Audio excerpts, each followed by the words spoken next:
the color out of space. West of Arkham, the hills rise wild, and there are valleys with deep woods that no axe has ever cut.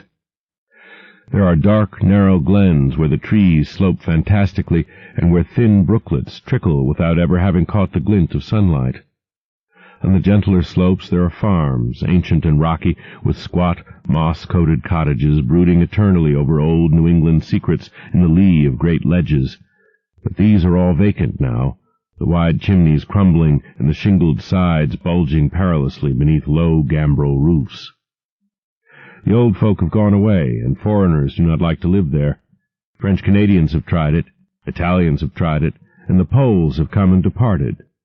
It is not because of anything that can be seen or heard or handled, but because of something that is imagined. The place is not good for the imagination, and does not bring restful dreams at night. It must be this which keeps the foreigners away, for old Ammi Pierce has never told them of anything he recalls from the strange days. Ammi, whose head has been a little queer for years, is the only one who still remains, or who ever talks of the strange days, and he dares to do this because his house is so near the open fields and the travelled roads around Arkham. There was once a road over the hills and through the valleys that ran straight where the blasted heath is now, but people ceased to use it, and a new road was laid curving far toward the south. Traces of the old one can still be found amidst the weeds of a returning wilderness, and some of them will doubtless linger even when half the hollows are flooded for the new reservoir. Then the dark woods will be cut down, and the blasted heath will slumber far below blue waters whose surface will mirror the sky and ripple in the sun. And the secrets of the strange days will be one with the deep's secrets, one with the hidden lore of old ocean and all the mystery of primal earth. When I went into the hills and vales to survey for the new reservoir, they told me the place was evil. They told me this in Arkham, and because that is a very old town full of witch legends, I thought the evil must be something which grandams had whispered to children through centuries. The name Blasted Heath seemed to me very odd and theatrical, and I wondered how it had come into the folklore of a Puritan people. Then I saw that dark westward tangle of glens and slopes for myself, and ceased to wonder at anything besides its own elder mystery. It was morning when I saw it, but shadow lurked always there.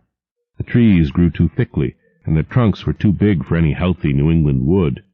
There was too much silence in the dim alleys between them, and the floor was too soft with the dank moss and mattings of infinite years of decay. In the open spaces, mostly along the line of the old road, there were little hillside farms, sometimes with all the buildings standing, sometimes with only one or two, and sometimes with only a lone chimney or fast-filling cellar. Weeds and briars reigned, and furtive wild things rustled in the undergrowth. Upon everything was a haze of restlessness and oppression, a touch of the unreal and the grotesque, as if some vital element of perspective or chiaroscuro were awry. I did not wonder that the foreigners would not stay, for this was no region to sleep in. It was too much like a landscape of Salvator Rosa, too much like some forbidden woodcut in a tale of terror. But even all this was not so bad as the blasted heath. I knew it the moment I came upon it at the bottom of a spacious valley, for no other name could fit such a thing, or any other thing fit such a name. It was as if the poet had coined the phrase from having seen this one particular region. It must, I thought as I viewed it, be the outcome of a fire. But why had nothing new ever grown over those 5 acres of gray desolation that sprawled open to the sky like a great spot eaten by acid in the woods and fields? It lay largely to the north of the ancient road line, but encroached a little on the other side. I felt an odd reluctance about approaching, and did so at last only because my business took me through and past it. There was no vegetation of any kind on that broad expanse, but only a fine gray dust or ash which no wind seemed ever to blow about.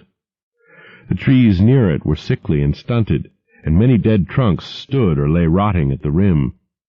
As I walked hurriedly by, I saw the tumbled bricks and stones of an old chimney and cellar on my right, and the yawning black maw of an abandoned well whose stagnant vapors played strange tricks with the hues of the sunlight. Even the long, dark woodland climb beyond seemed welcome in contrast, and I marveled no more at the frightened whispers of Arkham people. There had been no house or ruin near. Even in the old days the place must have been lonely and remote, and at twilight, dreading to repass that ominous spot, I walked circuitously back to the town by the curving road on the south. I vaguely wished some clouds would gather, for an odd timidity about the deep, skyey voids above had crept into my soul. In the evening I asked old people in Arkham about the blasted heath, and what was meant by that phrase, "strange days," which so many evasively muttered. I could not, however, get any good answers, except that all the mystery was much more recent than I had dreamed. It was not a matter of old legendry at all, but something within the lifetime of those who spoke. It had happened in the 80s, and a family had disappeared or was killed. Speakers would not be exact, and because they all told me to pay no attention to old Ammi Pierce's crazy tales, I sought him out the next morning, having heard that he lived alone in the ancient, tottering cottage where the trees first begin to get thick. It was a fearsomely archaic place, and had begun to exude the faint miasmal odor which clings about houses that have stood too long. Only with persistent knocking could I rouse the aged man, and when he shuffled timidly to the door, I could tell he was not glad to see me. He was not so feeble as I had expected, but his eyes drooped in a curious way, and his unkempt clothing and white beard made him seem very worn and dismal. Not knowing just how he could best be launched on his tales, I feigned a matter of business, told him of my surveying, and asked vague questions about the district. He was far brighter and more educated than I had been led to think, and before I knew it had grasped quite as much of the subject as any man I had talked with in Arkham. He was not like other rustics I had known in the sections where reservoirs were to be. From him there were no protests at the miles of old wood and farmland to be blotted out, though perhaps there would have been had not his home lain outside the bounds of the future lake. Relief was all that he showed, relief at the doom of the dark ancient valleys through which he had roamed all his life. They were better under water now, better under water since the strange days, and with this opening his husky voice sank low, while his body leaned forward, and his right forefinger began to point shakily and impressively. It was then that I heard the story, and as the rambling voice scraped and whispered on, I shivered again and again, despite the summer day. Often I had to recall the speaker from ramblings, piece out scientific points which he knew only by a fading parrot memory of professors' talk, or bridge over gaps where his sense of logic and continuity broke down. When he was done, I did not wonder that his mind had snapped a trifle, or that the folk of Arkham would not speak much of the blasted heath. I hurried back before sunset to my hotel, unwilling to have the stars come out above me in the open, and the next day returned to Boston to give up my position. I could not go into that dim chaos of old forest and slope again, or face another time that grey blasted heath where the black well yawned deep beside the tumbled bricks and stones. The reservoir will soon be built now, and all those elder secrets will be safe forever under watery fathoms. But even then I do not believe I would like to visit that country by night, at least not when the sinister stars are out, and nothing could bribe me to drink the new city water of Arkham. It all began, old Ammi said, with the meteorite. Before that time there had been no wild legends at all since the witch trials, and even then these western woods were not feared half so much as the small island in the Miskatonic where the devil held court beside a curious stone altar older than the Indians. These were not haunted woods, and their fantastic dusk was never terrible till the strange days. Then there had come that white noontide cloud, that string of explosions in the air, and that pillar of smoke from the valley far in the wood. And by night all Arkham had heard of the great rock that fell out of the sky and bedded itself in the ground beside the well at the Nahum Gardner place.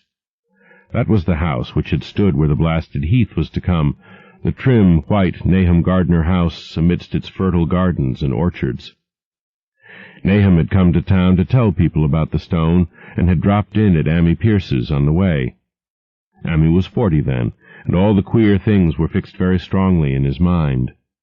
He and his wife had gone with the 3 professors from Miskatonic University, who hastened out the next morning to see the weird visitor from unknown stellar space, and had wondered why Nahum had called it so large the day before. It had shrunk, Nahum said, as he pointed out the big brownish mound above the ripped earth and charred grass near the archaic well-sweep in his front yard. But the wise men answered that stones do not shrink. Its heat lingered persistently, and Nahum declared it had glowed faintly in the night. The professors tried it with a geologist's hammer, and found it was oddly soft. It was, in truth, so soft as to be almost plastic, and they gouged rather than chipped a specimen to take back to the college for testing. They took it in an old pail borrowed from Nahum's kitchen, for even the small piece refused to grow cool. On the trip back they stopped at Amy's to rest, and seemed thoughtful when Mrs. Pierce remarked that the fragment was growing smaller and burning the bottom of the pail. Truly it was not large, but perhaps they had taken less than they thought. The day after that, all this was in June of '82, the professors had trooped out again in a great excitement. As they passed Amy's, they told him what queer things the specimen had done, and how it had faded wholly away when they put it in a glass beaker. The beaker had gone, too, and the wise men talked of the strange stone's affinity for silicon. It had acted quite unbelievably in that well-ordered laboratory, doing nothing at all and showing no occluded gases when heated on charcoal, being wholly negative in the borax bead, and soon proving itself absolutely non-volatile at any producible temperature, including that of the oxyhydrogen blowpipe. On an anvil it appeared highly malleable, and in the dark its luminosity was very marked. Stubbornly refusing to grow cool, it soon had the college in a state of real excitement, and when upon heating before the spectroscope it displayed shining bands unlike any known colors of the normal spectrum, there was much breathless talk of new elements, bizarre optical properties, and other things which puzzled men of science are wont to say when faced by the unknown. Hot as it was, they tested it in a crucible with all the proper reagents. Water did nothing. Hydrochloric acid was the same. Nitric acid and even aqua regia merely hissed and spattered against its torrid invulnerability. Amy had difficulty in recalling all these things, but recognized some solvents as I mentioned them in the usual order of use. There were ammonia and caustic soda, alcohol and ether, nauseous carbon disulfide, and a dozen others, but although the weight grew steadily less as time passed, and the fragment seemed to be slightly cooling, there was no change in the solvents to show that they had attacked the substance at all. It was a metal, though, beyond a doubt.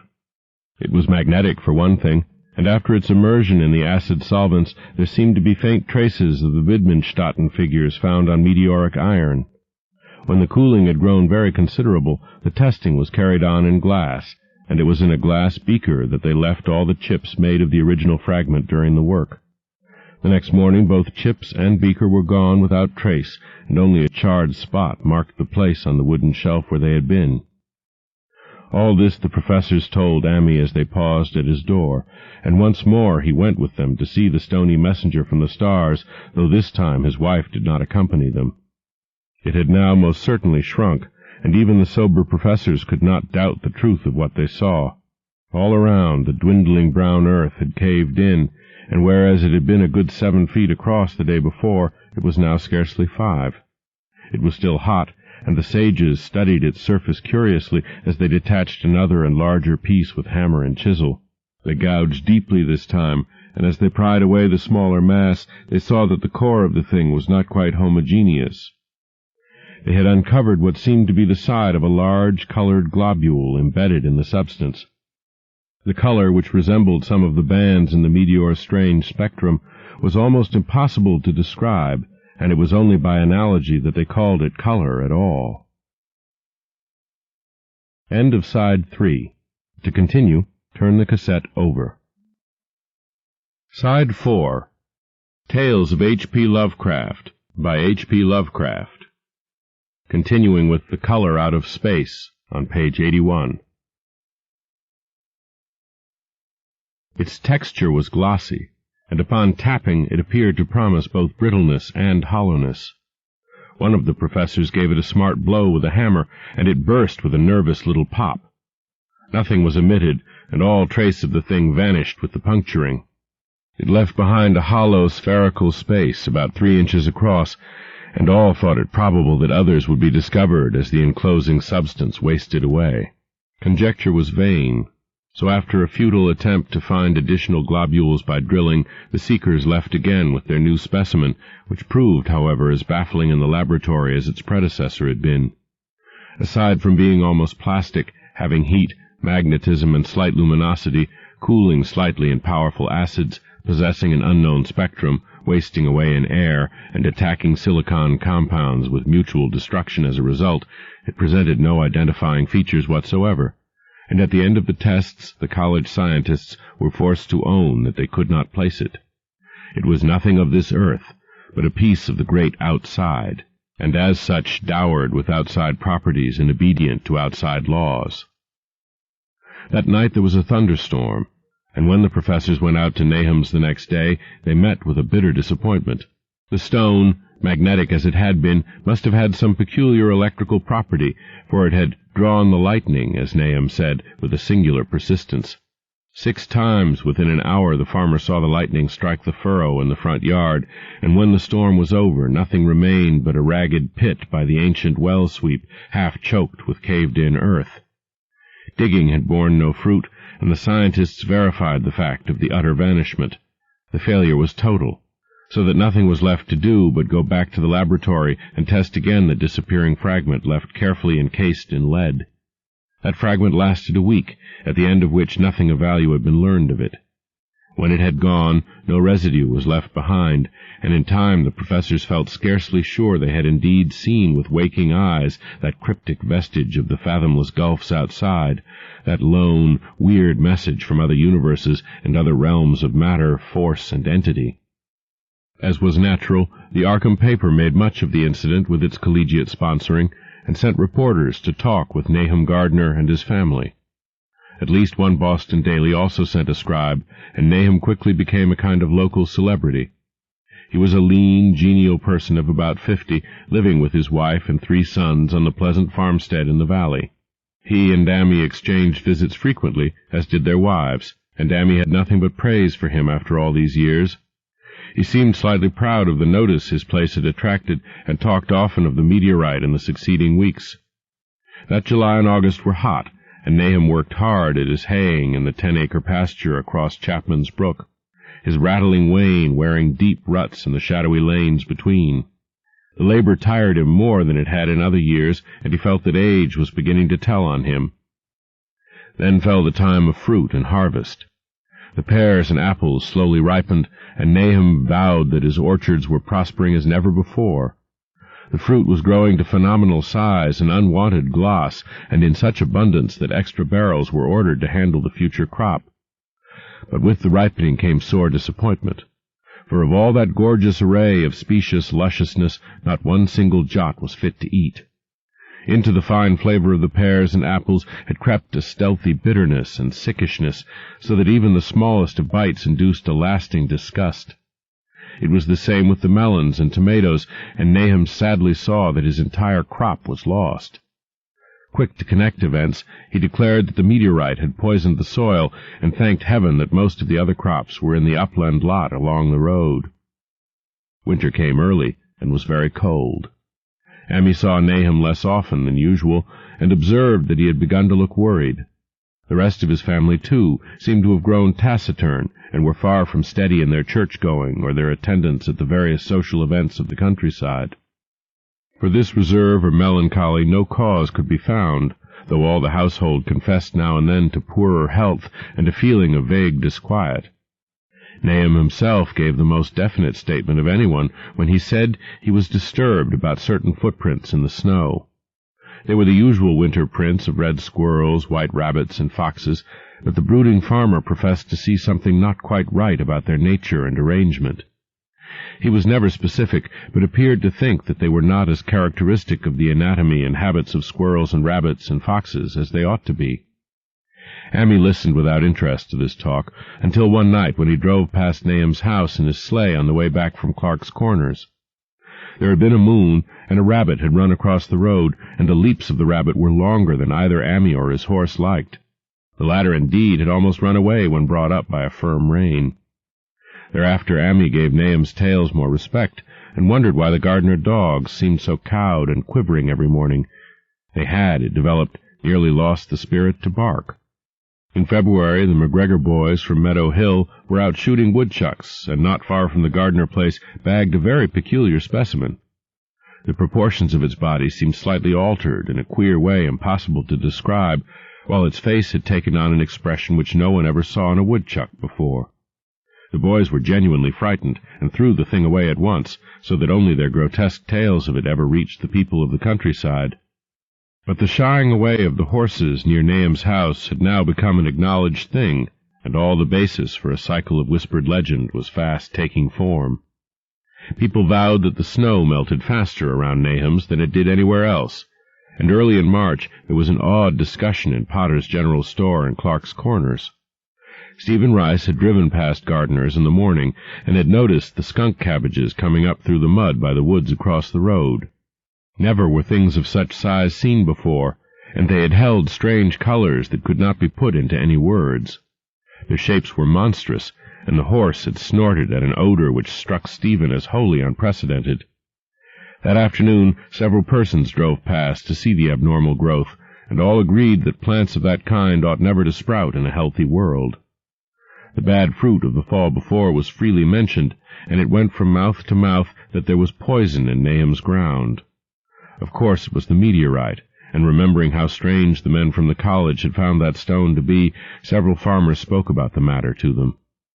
One day they paid Nahum a visit, but having no love of wild tales and folklore, were very conservative in what they inferred. The plants were certainly odd, but all skunk cabbages are more or less odd in shape and odor and hue. Perhaps some mineral element from the stone had entered the soil, but it would soon be washed away. And as for the footprints and frightened horses, of course this was mere country talk, which such a phenomenon as the aerolite would be certain to start. There was really nothing for serious men to do in cases of wild gossip, for superstitious rustics will say and believe anything. And so all through the strange days the professors stayed away in contempt.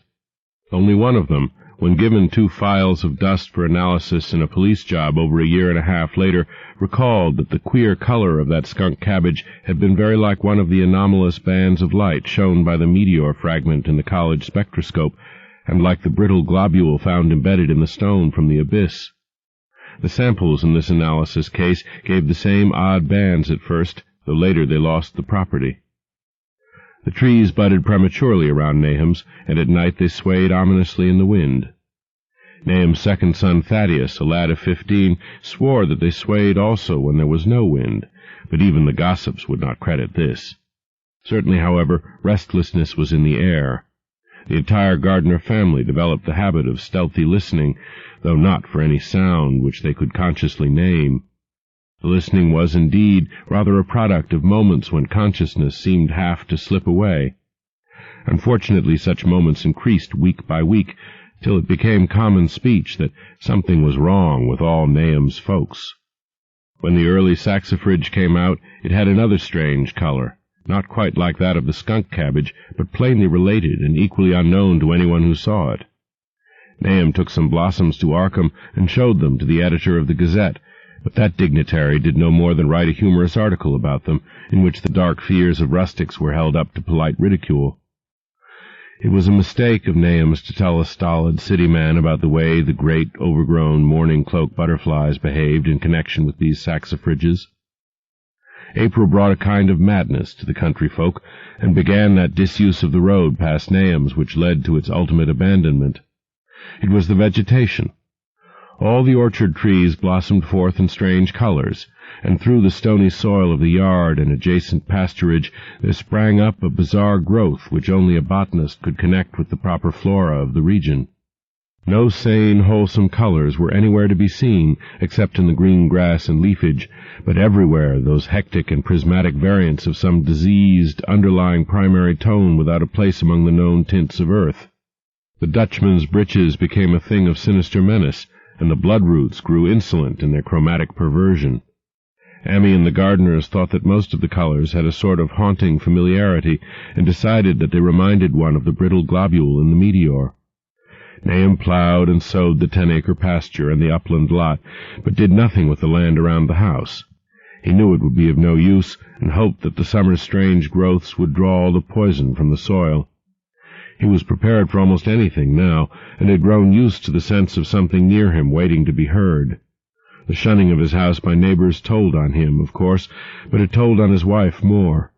The boys were better off, being at school each day, but they could not help being frightened by the gossip. Thaddeus, an especially sensitive youth, suffered the most. In May the insects came, and Nahum's place became a nightmare of buzzing and crawling. Most of the creatures seemed not quite usual in their aspects and motions, and their nocturnal habits contradicted all former experience. The gardeners took to watching at night, watching in all directions at random for something. They could not tell what. It was then that they all owned that Thaddeus had been right about the trees. Mrs. Gardner was the next to see it from the window as she watched the swollen boughs of a maple against a moonlit sky. The boughs surely moved, and there was no wind. It must be the sap. Strangeness had come into everything growing now, yet it was none of Nahum's family at all who made the next discovery. Familiarity had dulled them, and what they could not see was glimpsed by a timid wood-mill salesman from Bolton, who drove by one night in ignorance of the country legends. What he told in Arkham was given a short paragraph in the Gazette, and it was there that all the farmers, Nahum included, saw it first. The night had been dark, and the buggy lamps faint, but around a farm in the valley, which everyone knew from the account must be Nahum's, the darkness had been less thick. A dim, though distinct luminosity seemed to inhere in all the vegetation, grass, leaves, and blossoms alike, while at one moment a detached piece of the phosphorescence appeared to stir furtively in the yard near the barn. The grass had so far seemed untouched, and the cows were freely pastured in the lot near the house, but toward the end of May the milk began to be bad. Then Nahum had the cows driven to the uplands, after which the trouble ceased. Not long after this, the change in grass and leaves became apparent to the eye. All the verdure was going gray, and was developing a highly singular quality of brittleness. Ammi was now the only person who ever visited the place, and his visits were becoming fewer and fewer. When school closed, the gardeners were virtually cut off from the world, and sometimes let Ammi do their errands in town. They were failing curiously, both physically and mentally, and no one was surprised when the news of Mrs. Gardner's madness stole around. It happened in June, about the anniversary of the meteor's fall, and the poor woman screamed about things in the air which she could not describe. In her raving there was not a single specific noun, but only verbs and pronouns. Things moved and changed and fluttered, and ears tingled to impulses which were not wholly sounds. Something was taken away. She was being drained of something. Something was fastening itself on her that ought not to be. Someone must make it keep off. Nothing was ever still in the night. The walls and windows shifted. Nahum did not send her to the county asylum, but let her wander about the house as long as she was harmless to herself and others. Even when her expression changed, he did nothing. But when the boys grew afraid of her, and Thaddeus nearly fainted at the way she made faces at him, he decided to keep her locked up in the attic. By July she had ceased to speak, and crawled on all fours, and before that month was over, Nahum got the mad notion that she was slightly luminous in the dark, as he now clearly saw was the case with the nearby vegetation. It was a little before this that the horses had stampeded. Something had aroused them in the night, and their neighing and kicking in the stall had been terrible. There seemed virtually nothing to do to calm them, and when Nahum opened the stable door, they all bolted out like frightened woodland deer. It took a week to track all four, and when found, they were seen to be quite useless and unmanageable. Something had snapped in their brains, and each one had to be shot for its own good. Nahum borrowed a horse from Ammi for his haying, but found it would not approach the barn. It shied, balked, and whinnied, and in the end he could do nothing but drive it into the yard, while the men used their own strength to get the heavy wagon near enough the hayloft for convenient pitching. And all the while the vegetation was turning gray and brittle. Even the flowers, whose hue had been so strange, were graying now, and the fruit was coming out gray and dwarfed and tasteless. The asters and goldenrod bloomed gray and distorted, and the roses and zinnias and hollyhocks in the front yard were such blasphemous-looking things that Nahum's eldest boy Zenas cut them down. The strangely puffed insects died about that time, even the bees that had left their hives and taken to the woods. By September all the vegetation was fast crumbling to a grayish powder, and Nahum feared that the trees would die before the poison was out of the soil. His wife now had spells of terrific screaming, and he and the boys were in a constant state of nervous tension. They shunned people now, and when school opened the boys did not go. but it was Ammi, on one of his rare visits, who first realized that the well water was no longer good. It had an evil taste that was not exactly fetid nor exactly salty, and Ammi advised his friend to dig another well on higher ground to use till the soil was good again. Nahum, however, ignored the warning, for he had by that time become callous to strange and unpleasant things. He and the boys continued to use the tainted supply, drinking it as listlessly and mechanically as they ate their meager and ill-cooked meals and did their thankless and monotonous chores through the aimless days. There was something of stolid resignation about them all, as if they walked half in another world between lines of nameless guards to a certain and familiar doom. Thaddeus went mad in September after a visit to the well. He had gone with a pail, and had come back empty-handed, shrieking and waving his arms, and sometimes lapsing into an inane titter or a whisper about the moving colors down there. 2 in one family was pretty bad, but Nahum was very brave about it. He let the boy run about for a week until he began stumbling and hurting himself, and then he shut him in an attic room across the hall from his mother's. The way they screamed at each other from behind their locked doors was very terrible, especially to little Merwin, who fancied they talked in some terrible language that was not of earth. Merwin was getting frightfully imaginative, and his restlessness was worse after the shutting away of the brother who had been his greatest playmate. Almost at the same time, the mortality among the livestock commenced. Poultry turned grayish and died very quickly, their meat being found dry and noisome upon cutting. Hogs grew inordinately fat, and suddenly began to undergo loathsome changes which no one could explain. Their meat was of course useless, and Nahum was at his wits' end. No rural veterinary would approach his place, and the city veterinary from Arkham was openly baffled. The swine began growing gray and brittle and falling to pieces before they died, and their eyes and muzzles developed singular alterations. It was very inexplicable, for they had never been fed from the tainted vegetation. Then something struck the cows. Certain areas, or sometimes the whole body, would be uncannily shriveled or compressed, and atrocious collapses or disintegrations were common. In the last stages, and death was always the result, there would be a graying and turning brittle like that which beset the hogs. There could be no question of poison, for all the cases occurred in a locked and undisturbed barn.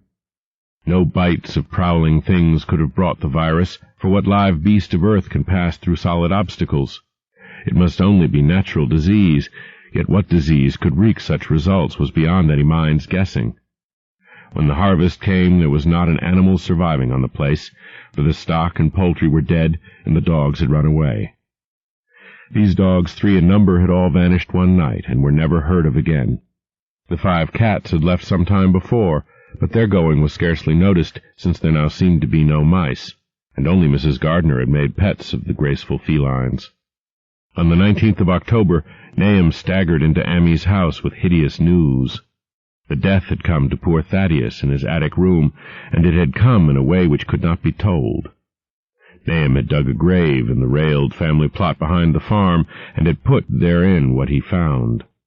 There could have been nothing from outside, for the small barred window and locked door were intact, but it was much as it had been in the barn. Ammi and his wife consoled the stricken man as best they could, but shuddered as they did so. Stark terror seemed to cling around the Gardners and all they touched, and the very presence of one in the house was a breath from regions unnamed and unnameable. Ammi accompanied Nahum home with the greatest reluctance, and did what he might to calm the hysterical sobbing of little Merwin. Zenas needed no calming. He had come of late to do nothing but stare into space and obey what his father told him, and Ammi thought that his fate was very merciful.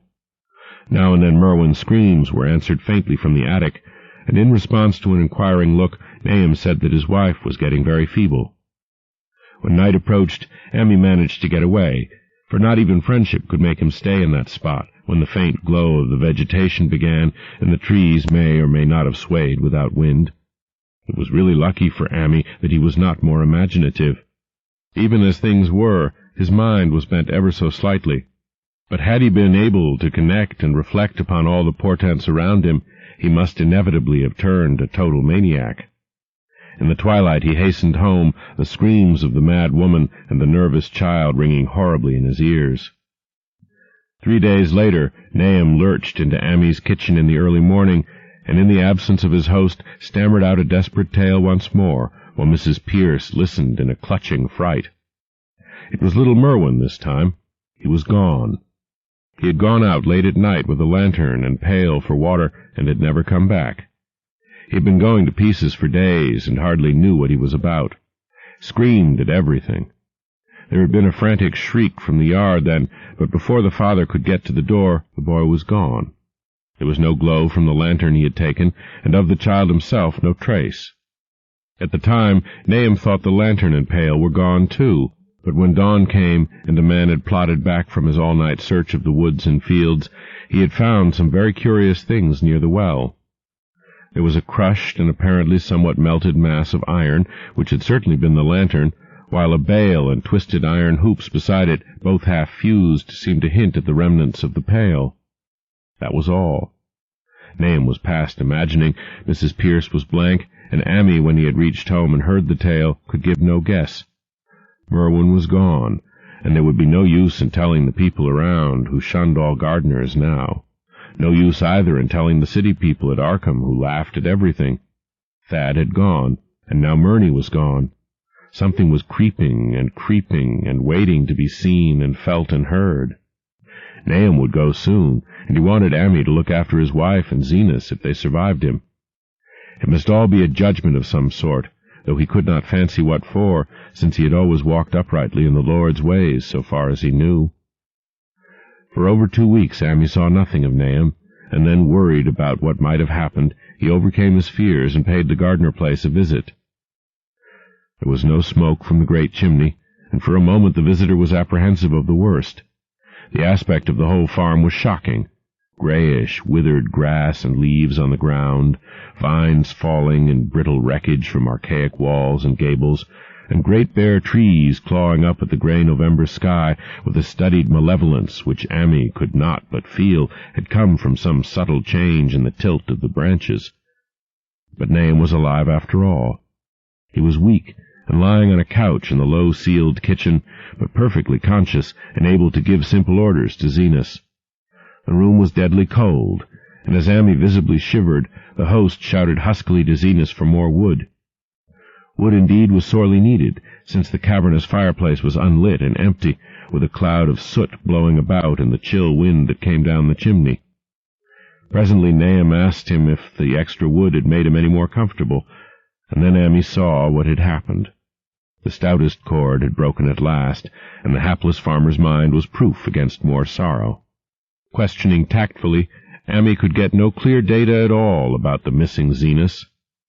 "In the well. He lives in the well," was all that the clouded father would say. Then there flashed across the visitor's mind a sudden thought of the mad wife, and he changed his line of inquiry. "Abby? Why, here she is," was the surprised response of poor Nahum, and Ammy soon saw that he must search for himself. Leaving the harmless babbler on the couch, he took the keys from their nail beside the door and climbed the creaking stairs to the attic. It was very close and noisome up there, and no sound could be heard from any direction.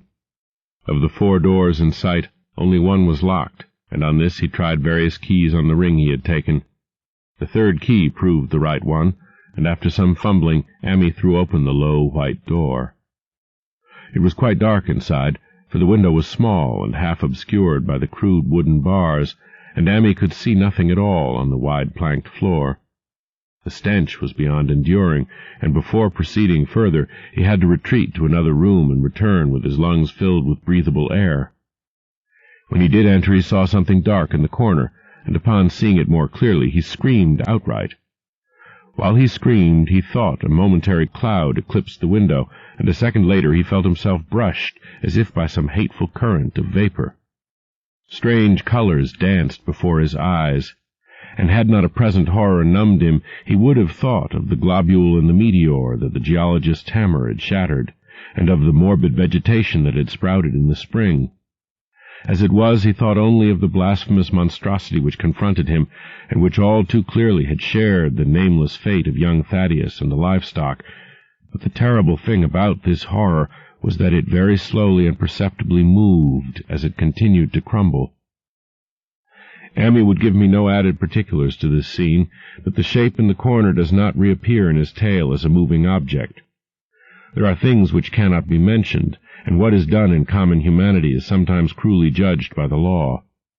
I gathered that no moving thing was left in that attic room, and that to leave anything capable of motion there would have been a deed so monstrous as to damn any accountable being to eternal torment. Anyone but a stolid farmer would have fainted or gone mad, but Ammi walked conscious through that low doorway and locked the accursed secret behind him. There would be Nahum to deal with now. He must be fed and tended, and removed to some place where he could be cared for. Commencing his descent of the dark stairs, Ammi heard a thud below him. He even thought a scream had been suddenly choked off, and recalled nervously the clammy vapor which had brushed by him in that frightful room above. What presence had his cry and entry started up? Halted by some vague fear, he heard still further sounds below. Indubitably there was a sort of heavy dragging, and a most detestably sticky noise, as of some fiendish and unclean species of suction. With an associative sense goaded to feverish heights, he thought unaccountably of what he had seen upstairs. Good God! What eldritch dream-world was this into which he had blundered? He dared move neither backward nor forward, but stood there trembling at the black curve of the boxed-in staircase. Every trifle of the scene burned itself into his brain. The sounds, the sense of dread expectancy, the darkness, the steepness of the narrow steps, and, merciful heaven, the faint but unmistakable luminosity of all the woodwork in sight, steps, sides, exposed laths, and beams alike. Then there burst forth a frantic whinny from Ammi's horse outside, followed at once by a clatter which told of a frenzied runaway. In another moment horse and buggy had gone beyond earshot, leaving the frightened man on the dark stairs to guess what had sent them. But that was not all. There had been another sound out there, a sort of liquid splash, water. It must have been the well. He had left Hero untied near it, and a buggy wheel must have brushed the coping and knocked in a stone, and still the pale phosphorescence glowed in that detestably ancient woodwork. God, how old the house was!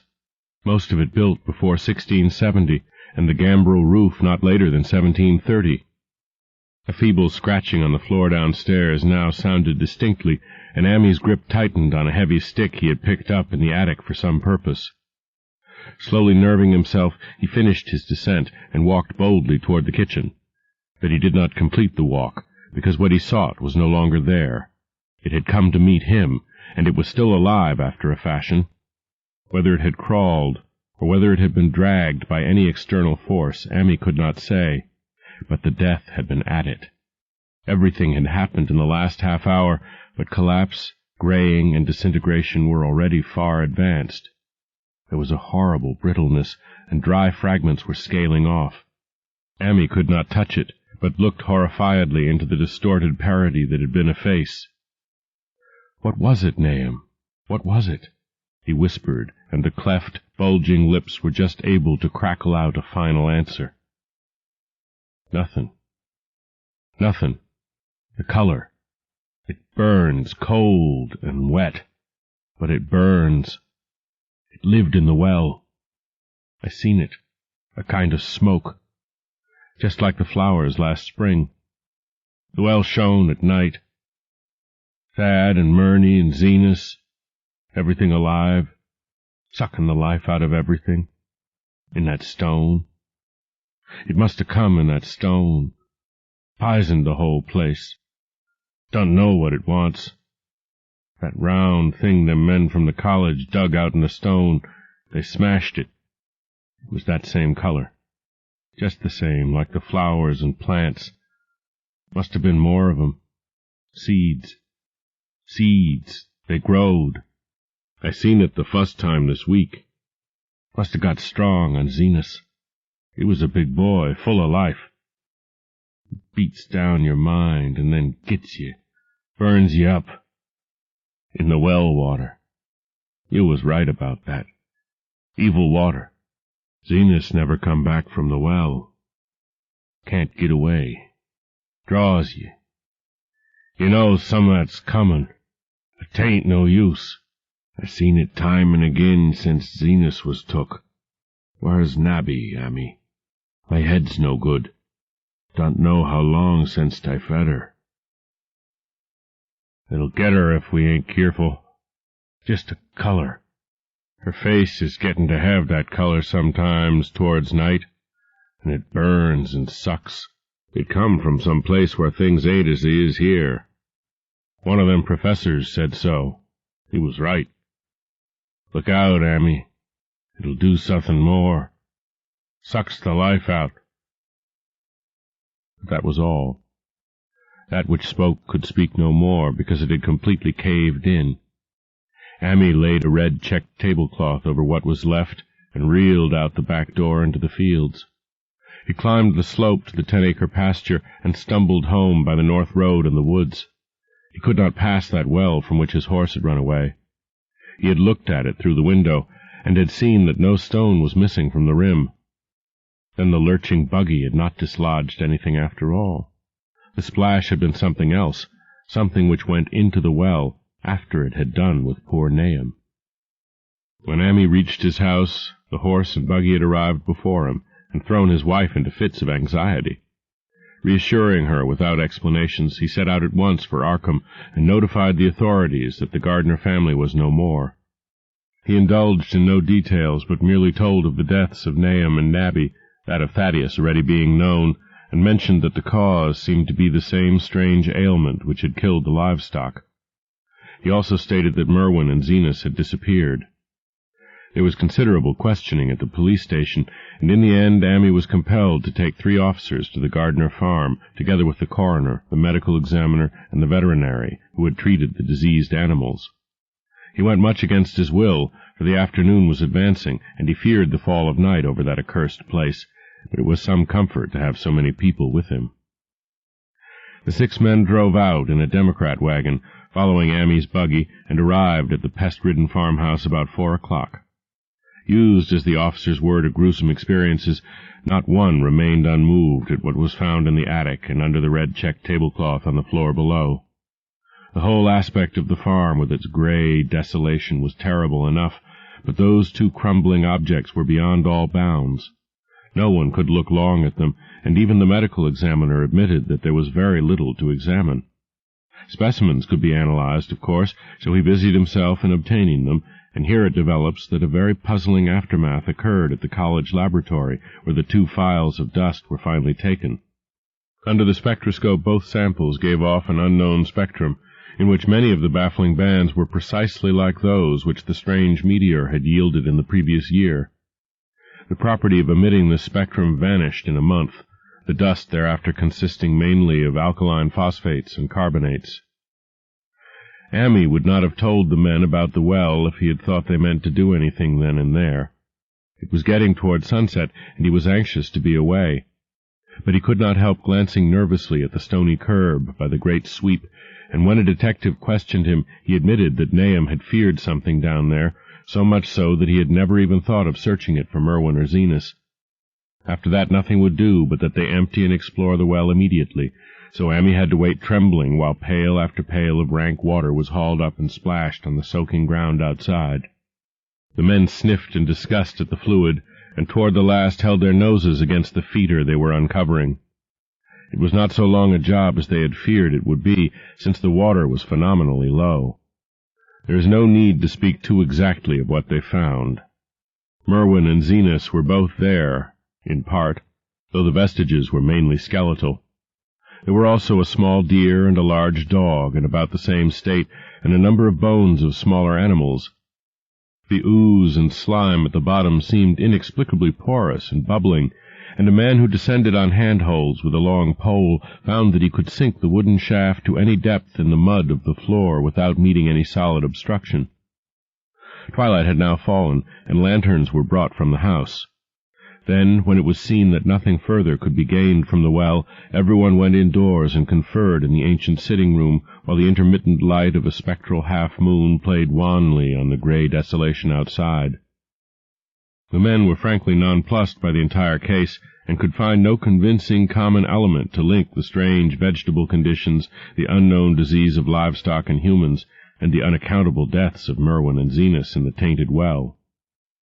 They had heard the common country talk, it is true, but could not believe that anything contrary to natural law had occurred. No doubt the meteor had poisoned the soil, but the illness of persons and animals who had eaten nothing grown in that soil was another matter. Was it the well water? Very possibly. It might be a good idea to analyze it. But what peculiar madness could have made both boys jump into the well?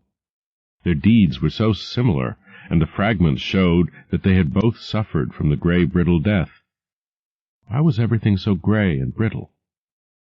It was the coroner, seated near a window overlooking the yard, who first noticed the glow about the well. Night had fully set in, and all the abhorrent ground seemed faintly luminous with more than the fitful moonbeams. But this new glow was something definite and distinct, and appeared to shoot up from the black pit like a softened ray from a searchlight, giving dull reflections in the little ground pools where the water had been emptied. It had a very queer color, and as all the men clustered round the window, Ammi gave a violent start, for this strange beam of ghastly miasma was to him of no unfamiliar hue. He had seen that color before, and feared to think what it might mean. He had seen it in the nasty, brittle globule in the aerolite 2 summers ago, had seen it in the crazy vegetation of the springtime, and had thought he had seen it for an instant that very morning against the small barred window of that terrible attic room where nameless things had happened. It had flashed there a second, and a clammy and hateful current of vapor had brushed past him, and then poor Nahum had been taken by something of that color. He had said so at the last, said it was the globule and the plants. After that had come the runaway in the yard and the splash in the well, and now that well was belching forth to the night a pale, insidious beam of the same demoniac tint. It does credit to the alertness of Ammi's mind that he puzzled even at that tense moment over a point which was essentially scientific. He could not but wonder at his gleaning of the same impression from a vapor glimpsed in the daytime against a window opening on the morning sky, and from a nocturnal exhalation seen as a phosphorescent mist against the black and blasted landscape. It wasn't right. It was against nature, and he thought of those terrible last words of his stricken friend. "It come from some place where things ain't as they is here. One of them professors said so." All 3 horses outside, tied to a pair of shriveled saplings by the road, were now neighing and pawing frantically. The wagon driver started for the door to do something, but Ammi laid a shaky hand on his shoulder. "Don't go out there," he whispered. "There's more to this nor what we know. Nahum said something lived in the well that sucks your life out.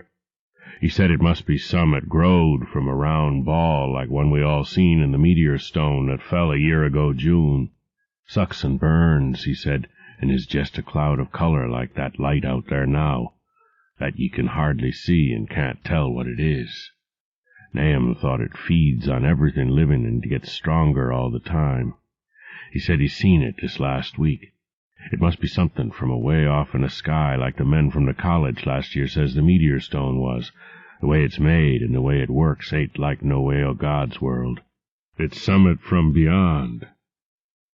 So the men paused indecisively as the light from the well grew stronger, and the hitched horses pawed and whinnied in increasing frenzy. It was truly an awful moment, with terror in that ancient and accursed house itself. 4 monstrous sets of fragments, 2 from the house and 2 from the well, in the woodshed behind, and that shaft of unknown and unholy iridescence from the slimy depths in front.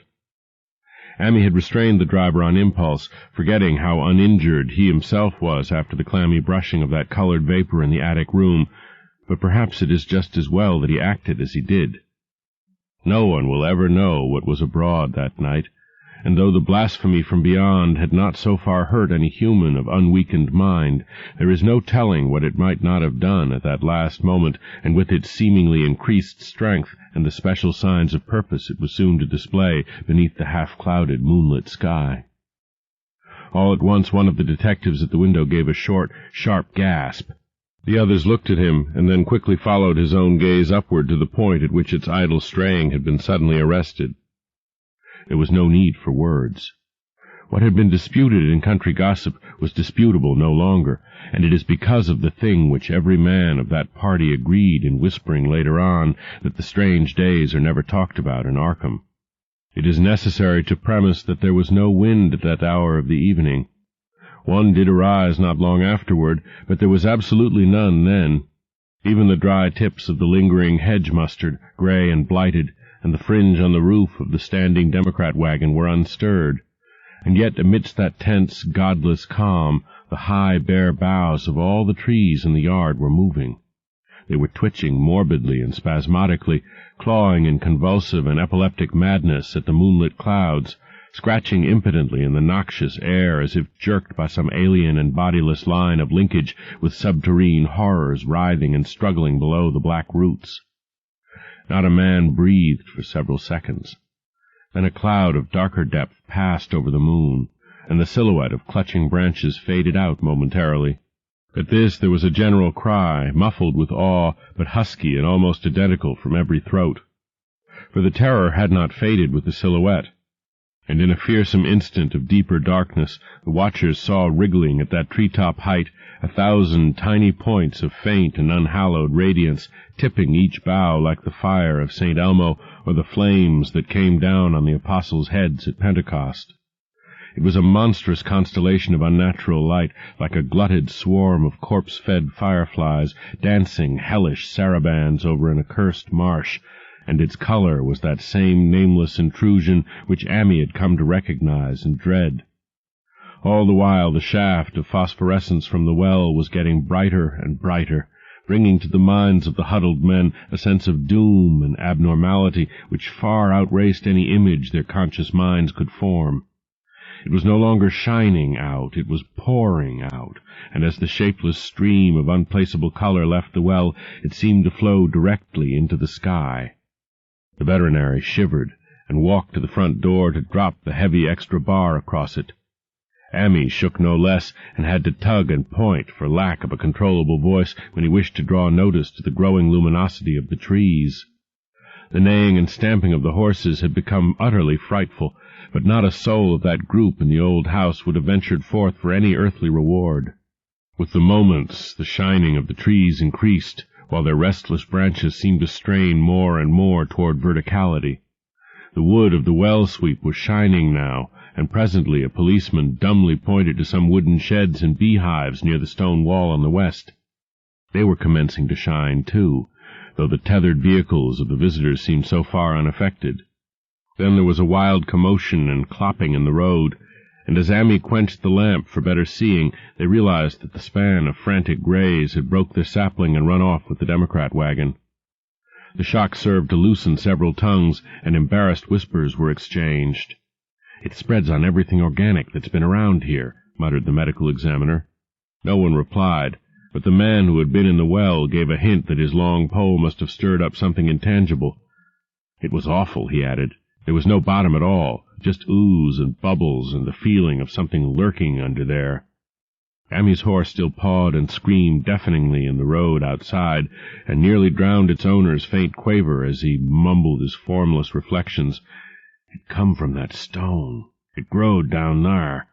It got everything living. It fed itself on 'em, mind and body. Thad and Murney, Zenas and Nabby, Nahum was the last. They all drunk the water. It got strong on 'em. It come from beyond, where things ain't like they be here. Now it's going home." At this point, as the column of unknown color flared suddenly stronger and began to weave itself into fantastic suggestions of shape which each spectator later described differently, there came from poor Hero such a sound as no man before or since ever heard from a horse. Every person in that low-pitched sitting-room stopped his ears, and Amy turned away from the window in horror and nausea. Words could not convey it. When Amy looked out again, the hapless beast lay huddled inert on the moonlit ground between the splintered shafts of the buggy. That was the last of Hero till they buried him next day. But the present was no time to mourn, for almost at this instant the detective silently called attention to something terrible in the very room with them. In the absence of the lamplight, it was clear that a faint phosphorescence had begun to pervade the entire apartment. It glowed on the broad planked floor and the fragment of rag carpet, and shimmered over the sashes of the small-paned windows. It ran up and down the exposed corner posts, coruscated above the shelf and mantel, and infected the very doors and furniture. Each minute saw it strengthen, and at last it was very plain that healthy living things must leave that house. Amy showed them the back door and the path up through the fields to the 10-acre pasture. They walked and stumbled as in a dream, and did not dare look back till they were far away on the high ground. They were glad of the path, for they could not have gone the front way by that well. It was bad enough passing the glowing barn and sheds, and those shining orchard trees with the gnarled, fiendish contours, but thank heaven the branches did their worst twisting high up. The moon went under some very black clouds as they crossed the rustic bridge over Chapman's Brook, and it was blind groping from there to the open meadows. When they looked back toward the valley and the distant Gardner place at the bottom, they saw a fearsome sight. All the farm was shining with the hideous, unknown blend of color. Trees, buildings, and even such grass and herbage as had not been wholly changed to lethal gray brittleness. The boughs were all straining skyward, tipped with tongues of foul flame, and lambent tricklings of the same monstrous fire were creeping about the ridge-poles of the house, barn, and sheds. It was a scene from a vision of Fuseli, and over all the rest reigned that riot of luminous amorphousness, that alien and undimensioned rainbow of cryptic poison from the well, seething, feeling, lapping, reaching, scintillating, straining, and malignly bubbling in its cosmic and unrecognizable chromaticism. Then, without warning, the hideous thing shot vertically up toward the sky like a rocket or meteor, leaving behind no trail and disappearing through a round and curiously regular hole in the clouds before any man could gasp or cry out. No watcher can ever forget that sight, and Amy stared blankly at the stars of Cygnus, Deneb twinkling above the others, where the unknown color had melted into the Milky Way. But his gaze was the next moment called swiftly to earth by the crackling in the valley. It was just that, only a wooden ripping and crackling, not an explosion, as so many others of the party vowed.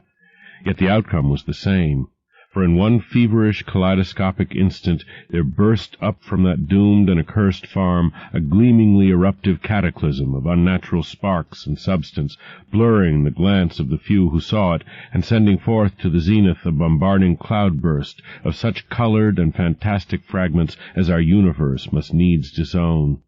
Through quickly reclosing vapors they followed the great morbidity that had vanished, and in another second they had vanished too.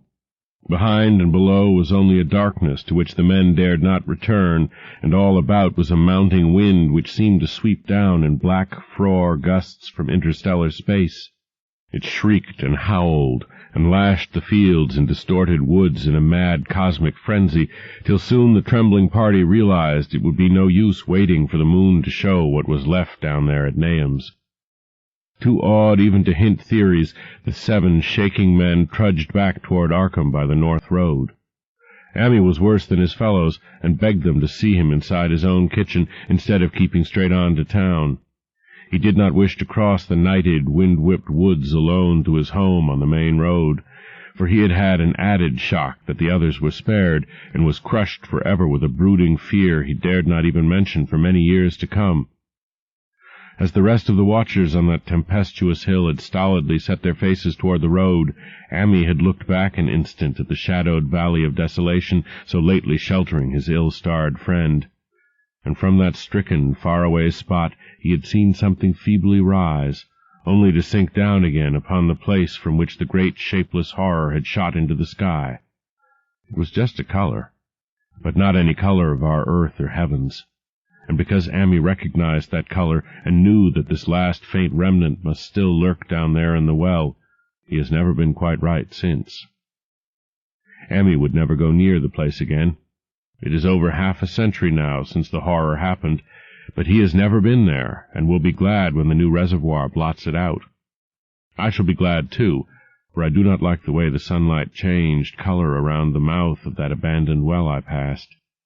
I hope the water will always be very deep, but even so I shall never drink it. I do not think I shall visit the Arkham country hereafter. 3 of the men who had been with Amy returned the next morning to see the ruins by daylight, but there were not any real ruins. Only the bricks of the chimney, the stones of the cellar, some mineral and metallic litter here and there, and the rim of that nefandous well. Save for Amy's dead horse, which they towed away and buried, and the buggy, which they shortly returned to him, everything that had ever been living had gone. 5 eldritch acres of dusty grey desert remained, nor has anything ever grown there since. To this day it sprawls open to the sky like a great spot eaten by acid in the woods and fields, and the few who have ever dared glimpse it, in spite of the rural tales, have named it the Blasted Heath. The rural tales are queer. They might be even queerer if city men and college chemists could be interested enough to analyze the water from that disused well, or the grey dust that no wind seems ever to disperse. Botanists, too, ought to study the stunted flora on the borders of that spot, for they might shed light on the country notion that the blight is spreading, little by little, perhaps an inch a year. People say the color of the neighboring herbage is not quite right in the spring, and that wild things leave queer prints in the light winter snow. Snow never seems quite so heavy on the Blasted Heath as it is elsewhere. Horses, the few that are left in this motor age, grow skittish in the silent valley, and hunters cannot depend on their dogs too near the splotch of greyish dust. They say the mental influences are very bad, too. Numbers went queer in the years after Nahum's taking, and always they lacked the power to get away. Then the stronger-minded folk all left the region, and only the foreigners tried to live in the crumbling old homesteads. They could not stay, though, and one sometimes wonders what insight beyond ours their wild, weird stores of whispered magic have given them. Their dreams at night, they protest, are very horrible in that grotesque country, and surely the very look of the dark realm is enough to stir a morbid fancy. No traveller has ever escaped a sense of strangeness in those deep ravines, and artists shiver as they paint thick woods whose mystery is as much of the spirit as of the eye. I myself am curious about the sensation I derived from my one lone walk before Amy told me his tale. When twilight came, I had vaguely wished some clouds would gather, for an odd timidity about the deep skyey voids above had crept into my soul. Do not ask me for my opinion. I do not know. That is all.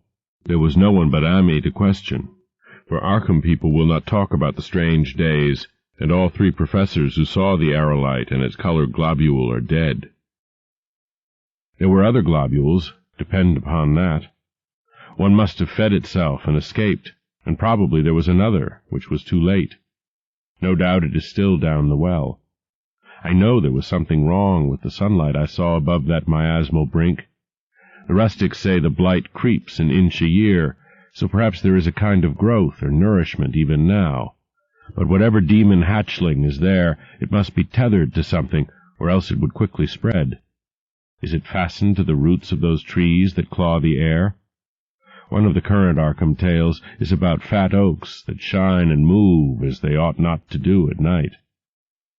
What it is only God knows. In terms of matter, I suppose the thing Amy described would be called a gas, but this gas obeyed laws that are not of our cosmos. This was no fruit of such worlds and suns as shine on the telescopes and photographic plates of our observatories. This was no breath from the skies, whose motions and dimensions our astronomers measure or deem too vast to measure. It was just a color out of space, a frightful messenger from unformed realms of infinity beyond all nature as we know it, from realms whose mere existence stuns the brain and numbs us with the black extracosmic gulfs it throws open before our frenzied eyes. I doubt very much if Amy consciously lied to me, and I do not think his tale was all a freak of madness, as the townsfolk had forewarned. Something terrible came to the hills and valleys on that meteor, and something terrible, though I know not in what proportion, still remains. I shall be glad to see the water come. Meanwhile, I hope nothing will happen to Amy. He saw so much of the thing, and its influence was so insidious. Why has he never been able to move away? How clearly he recalled those dying words of Nahum's. "Can't get away. Draws ye. You know summat's comin', but 'tain't no use." Amy is such a good old man. When the reservoir gang gets to work, I must write the chief engineer to keep a sharp watch on him. I would hate to think of him as the grey, twisted, brittle monstrosity which persists more and more in troubling my sleep.